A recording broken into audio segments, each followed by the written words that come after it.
Welcome, one and all, to the K.O.E. Nation for this very long time coming review of Penelope Barrel Strength 4-Grain Bourbon. I am your King of Extreme. It's Phil not K. 4-grain. Says it right there. Oh, never mind. It is 4-grain. I thought you were talking about the laws. Yeah. No. I didn't realize they were both 4-grain. That's kind of He's cool. the guy that knows. Yes, your King of Extreme, Phil K.O.E., which you can, of course, find at K.O.E. Nation on YouTube, TikTok, Twitch, and Twitter. And also the guy that knows what's in his glass. Yes, Phil K.O.E. And I am joined this evening by my indomitable broadcast partner, the one, the only. There's nothing in your glass. Your glass is empty, but I so know is it. mine. But I know it, T. That's the difference. I'm your 17-time Revolutionary Wrestling Podcast champion, non-chill filtered, quadruple distilled, your blend master of ceremonies himself, and the apparently non-reading Tony fucking G. Yeah, I didn't realize we've got some samples here. And I was about to say that better than 20/20 vision didn't do you no good today. Well, I didn't realize that there were two that were both 4-grain here. I just thought this was a barrel strength. We've got Penelope Straight Bourbon Whiskey Barrel Strength 4-grain.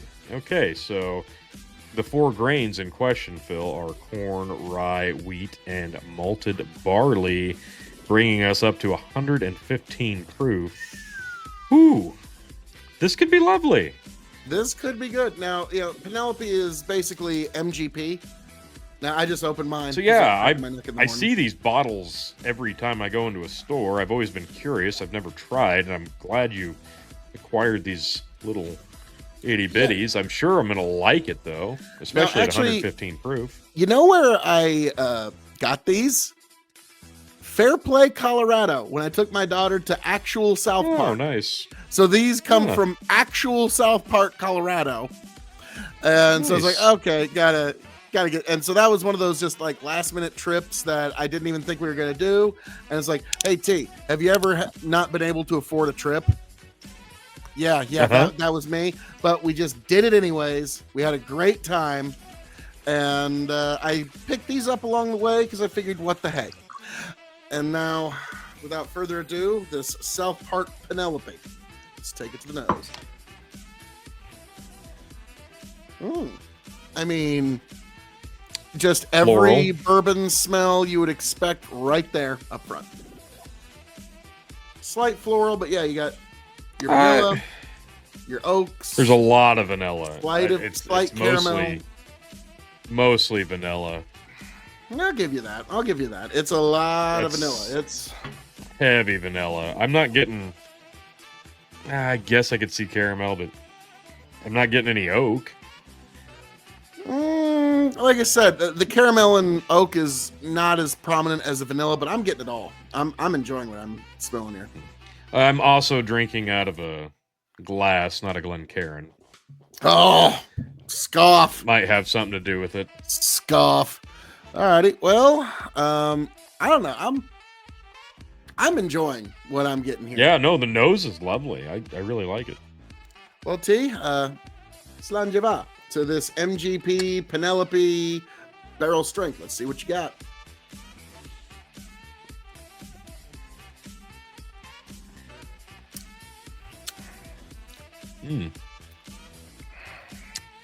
That's warm. Oh, wow. Oh, yeah, that's nice. Ooh. Like, almost like barrel ash. Ooh. Like the barrel was toasted just a bit too much. Does that make sense? But in a way that I like. It's not intrusive. Yeah, say it's not too much. I think it's just right. Yeah, but like you can tell they definitely toasted it. It's... Yeah. Now, who would have thunk that MGP knows what they're doing when it comes to making bourbon? Yeah. Crazy. Yeah, it's almost like they've got some experience at it. Yeah, they've distilled a barrel or two. That's interesting. I didn't know what to expect with this one, but it's the presentation of this is very elegant. Like this miniature bottle looks exactly like the large bottles do. Like I think the Penelope line is meant to appeal to a more feminine women who want to maybe try bourbon, or like for Yeah, women but who this are one's not buying it. a gift. No, not this one. But like if you're a woman that's wanting to buy a gift for your husband, this will be what attracts you. Okay, like this will, like, think about it. If you send your wife into the liquor store to buy you a bottle, I would bet you there's at least a 10% chance that she comes out with a bottle of Penelope. That's true. And maybe that's why I've shied away from it. But I mean, it's 115 proof. It's a 4 grain, and I'm getting a lot of the flavor profiles of the different grains because it's a mixed bag of flavors here. The toasted, like you're saying, I don't even know if that's so much the barrel or if it's just the 4 grains. But yeah, the way this presents, the name, the look, and the smell. The flavor, on the other hand, not so much feminine. Very, very warm, but I was about to say it's a masculine flavor. So, yeah, for sure. Like it's definitely like an experienced drinker's drink. This, and there's another, like, I don't know how else to put it, like almost like an ashy rye. That's like an ashy rye. It's not the barley. Okay, it's not. That's not. It's a marshmallow. The toasted that you're getting. It's marshmallow. That's what I'm getting. 100% marshmallow. Well, I really like that. Delish. Now, Tony, that's really nice. We get to the very difficult part this evening, and that is the grading. For those who don't know, we grade on a 5-star scale. 5 meaning you have to have it before you shuffle off this mortal coil. 0 meaning pass it on by. The K.O.E. Nation has advised you well. Now, we're going to grade this as an Indiana release. We've had quite a few of those over the years, too. Whether they labeled themselves as that or not, we've had a lot. Okay? As a bourbon, as a whiskey, as a cask-aged spirit, it's shelving. And for those new to the show, the secret 6 question. It's called a hook in Hollywood, folks. So, yes, Tony's showing polydactyly there, having an extra finger there. But here we go, folks. Tony, as an MGP Indiana release, of which, if we were to go back through all of our whiskey reviews, oh man, there'd be a lot there. I don't know what the exact number is, but it's deep into the double digits. I'm going to say it's like an Indiana MGP. I'm going to break the scale a bit and go 3.85, but I could go higher easily. The deeper I get into this, I could definitely go higher. I am going to go higher as an MGP. This is 4 stars. This is spectacular as an MGP. Okay, like that. Yeah, Tony, Seagram's comes out of MGP. Okay, you talked me into it 4. Okay, see, that's. It's a good point. That's a great point, actually. You're like, ooh, yeah. That's the best point. Yeah. Okay, now as a bourbon whiskey. This one's tough because you could give it high points, you could give it low points. So yeah, there's a lot to like here for a bourbon fan. It's just it depends on the bourbon fan you're talking to, because 4 grains are kind of tricky because some people are sticklers for single grain or keeping it simple. When you get into a 4 grain, is that prototypical bourbon per se? I don't know. Depends on the stickler, but I think this one does it right, and the flavor profile, it works like as a 4 grain. I'm a big fan of the toasted marshmallow flavor, and you were right, like an ashy rye on the back end. That hits for me across the board. So I really like it, but it might not be everybody's cup of tea for bourbon. So I will go. I'll do the 3.85 for bourbon. That sounds good. I'm going to be all over the place on this one. I'm going to give it 3 stars as a bourbon. Okay, it's good, but it's not typical. Like the nose gave me typical, but the palate did not. Okay, like the palate was like, okay, this is vastly different from most bourbon, but still a 3-star bourbon, an excellent bourbon. Now, as a whiskey. I'm I would say 3.75 as a whiskey. You know, I was just thinking 3.5, 3.75 as a whiskey because it's excellent. It's not quite 4-star, but boy, howdy. Yeah. Like if you just had a big bottle of this to get you through the night in the hotel room, you'd be well served. Yeah, but this isn't something I don't know. This doesn't drink like a mixer for me. Like the proof, you could do it, but this does not taste like a mixer. This drinks like a pass tastes... it around the campfire whiskey. Yeah, exactly. So and everybody takes a pull off the bottle. Yeah, and granted, like I said, the beautiful, effeminate bottle itself doesn't really lend. Well, the large bottles are basically the whole like wine idea bottles. of passing it around, drinking out of the bottle. But... Well, not really. I mean, it's kind of like the stag bottle. Okay, like it's you actually can rip off the bottle if you want to. Like really, the only bottle that you have a hard time ripping off of is Blanton's. You got a real hard time ripping off that bottle. That's true. That is true. Now, okay, as a whiskey, this good old whiskey. As a whiskey, I'm gonna go. Or solid 4 stars. Or no, we need to move to barrel or cask. Barrel, yes. Cask aged spirit. That's what I meant to say. Okay, cask aged spirit tea. Well, are you going all the way to 4 stars on this?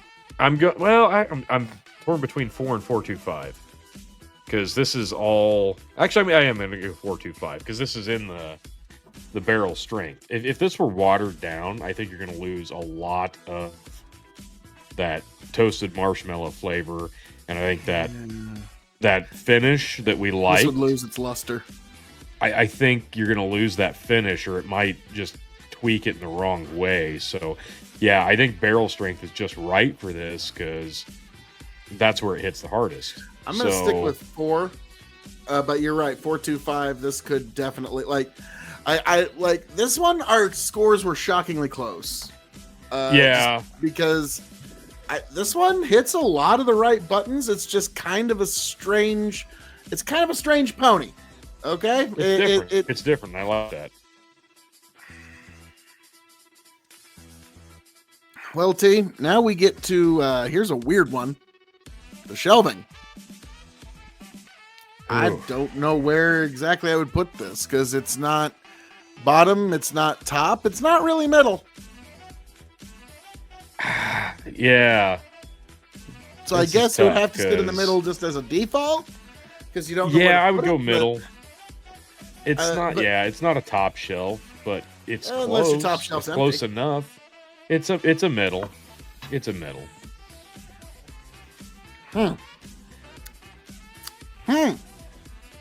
I'm impressed, actually. Kind of shocked. Now, Tony, we arrive at the secret 6th question. It's called a hook in Hollywood, folks. Yes. When this bottle runs empty, which won't take too long, will I seek another one? Now, Tony, I have no idea what this costs USD, okay? I will probably put it down here or up here, postscript, so that you can see what a regular bottle of this would cost a USD. But this is one that if the price is reasonable, and unfortunately in this economy, any decent bourbon under $70 a bottle is considered reasonable. True. That's unfortunate. It's kind of funny. Like in any hobby you get into, it doesn't matter whether it be like whiskey or guns or anything. Like, boy, howdy, it's gotten expensive these last 3 years. I know it's kind of an aside, but like in the firearms world, they seem to act like them pricing their new gun at $1,200 is them doing you a favor. It's like, it's like, okay, never mind, buddy. But whiskey, it's starting to peel back a little bit because things were getting a little insane for a while. People were spending mortgage money and college money on bottles of whiskey, thinking they were going to discover the answer inside certain bottles and spending way too much money on certain bottles. And I don't know why people would do that and spend more money than they need to on certain bottles. And, people, I don't know why folks would get that. the whiskey boom. But yeah, crazy. I know. Morons. Complete idiots. So, T, I would probably keep this one on hand if it was under $60-$70 a bottle. Okay. Yeah, I'm more intrigued to look at the rest of the line that's available next time I go into a store, because I know I like this, so I'm going to be kind of curious on the rest of the line. So I might be more inclined to buy a different offering just to see, but I'd love it if they were on the sampler bottles. They do a lot of wine finishes. Like they had one that had kind of a pink bottle that was a rosé finish. So, well, and again, like Tony, if you send your wife in to just buy you a random bottle for like your birthday, you don't know she's buying it for you. She's probably walking out with a bottle of Penelope. I mean, the marketing is brilliant. Yeah. Because like every other whiskey, when you go in, it's trying so hard to market to men. It's like Salty Dog, Itchy Wolf, Fistful of Moose. Bourbon. Yeah, like Angry Moose Bourbon or whatever, or like Mildly Depressed Raccoon Bourbon or whatever. It's like it's very male centric in its marketing, and so Penelope with a rosé finish. Like, yeah. Oh, your wife's gonna buy that one for you. Okay, she's not gonna get you moose knuckle cowhide whiskey. You know, like that's not gonna appeal to her. So, you know, T, I gotta say, Penelope and MGP, well done. I'm quite shocked. Very to say nice. that. So, T, as I'm known to say around here, all that being said, thank you for joining us here at the K.O.E. Nation for this very special, long time coming review of Penelope 4-grain barrel strength bourbon whiskey. Folks, I am your King of Extreme, Phil K.O.E., the man of the hour, the man with the power, the man that makes the other podcast cower. You can, of course, find me, Phil K.O.E., at K.O.E. Nation on YouTube, TikTok, Twitch, and Twitter. And I am signing off and handing it off to my indomitable broadcast partner, the one, the only. I'm just simply Tony G. Thanks for joining us. Catch you on the next one.